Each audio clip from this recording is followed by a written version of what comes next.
एक बार की बात है, देवर्षि नारद वहां से गुजर रहे थे। तभी उनकी नजर पीपल में के कोटर में पड़े हुए एक बालक पर पड़ी। नारद जी उसके पास गए, उस बालक का परिचय पूछा। नारद जी ने कहा कि हे बालक, तुम कौन हो? तब उस बालक ने उत्तर दिया, मैं भी यही जानना चाहता हूँ कि मैं कौन हूँ। नारद जी ने कहा कि तुम्हारे जनक कौन हैं? तब उस बालक ने कहा, मैं भी यह जानना चाहता हूँ कि मेरा जनक कौन है। तब नारद जी ने अपने ध्यान योग के बल पर देखा तो वह आश्चर्यचकित हो गए और बताया कि हे बालक, तुम महान दानी महर्षि दधीच के पुत्र हो। तुम्हारे पिता की अस्थियों का वज्र बनाकर ही देवताओं ने असुरों पर विजय पाई थी। नारद ने बताया कि तुम्हारे पिता दधीच की मृत्यु मात्र 31 साल की आयु में हो गई थी। उस बालक ने कहा, मेरे पिता की अकाल मृत्यु का कारण क्या था? तब नारद जी ने कहा, तुम्हारे पिता की अकाल मृत्यु का कारण था शनिदेव की महादशा। उस बालक ने कहा कि मेरे ऊपर आई विपत्ति का कारण क्या था? तब नारद जी ने कहा कि आपके ऊपर आने वाली विपत्ति का कारण शनिदेव की महादशा थी।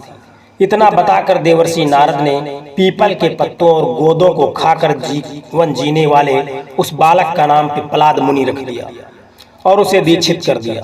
नारद के जाने के बाद पिप्पलाद ने घोर तपस्या की और ब्रह्मा जी को प्रसन्न कर लिया। ब्रह्मा जी ने जब बालक पिप्पलाद से वर मांगने को कहा तो पिप्पलाद ने अपनी दृष्टि मात्र से किसी भी वस्तु को जलाने की शक्ति मांगी। ब्रह्मा जी से वर मिलने पर सर्वप्रथम पिप्पलाद ने शनि देव का आवाहन कर अपने सम्मुख प्रस्तुत किया और सामने पाकर आंखें खोलकर भस्म करना शुरू कर दिया। शनिदेव सशरीर जलने लगे, ब्रह्मांड में कोलाहल मच गया। सूर्यपुत्र शनि की रक्षा में सारे देवता विफल हो गए। सूर्य भी अपनी आंखों के सामने अपने पुत्र को जलता हुआ देखकर ब्रह्मा जी से बचाने हेतु विनय करने लगे। अंततः ब्रह्मा जी स्वयं पिप्पलाद के सम्मुख पधारे और शनिदेव को छोड़ने की बात कही, किंतु पिप्पलाद तैयार नहीं हुए। ब्रह्मा जी ने एक के बदले 2 वर मांगने की बात कही। तब पिप्पलाद ने खुश होकर 2 वर मांगे। पहला वर उन्होंने मांगा कि जन्म से 5 वर्ष तक किसी भी बालक की कुंडली में शनि का स्थान नहीं होगा, जिससे कोई और बालक मेरे जैसा अनाथ न हो।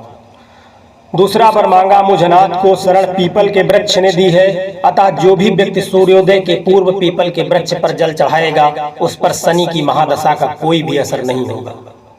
ब्रह्मा जी ने तथास्तु कह दिया और वरदान दे दिया। तब बालक पिप्पलाद ने जलते हुए शनि को अपने ब्रह्मदंड से उनके पैरों पर आघात करके उन्हें मुक्त कर दिया, जिससे शनि देव के पैर क्षतिग्रस्त हो गए और वे पहले जैसी तेजी से चलने के लायक नहीं रहे। अतः तभी से शनि शनैश्चर, यह शनैश्चर अर्थात जो धीरे चलता है वही शनैश्चर है कहलाए और शनि आग में जलने के कारण काली छाया और काली काया वाले अंग भंग रूप में हो गए। संप्रति शनि की काली मूर्ति और पीपल वृक्ष की पूजा का यही धार्मिक हेतु है।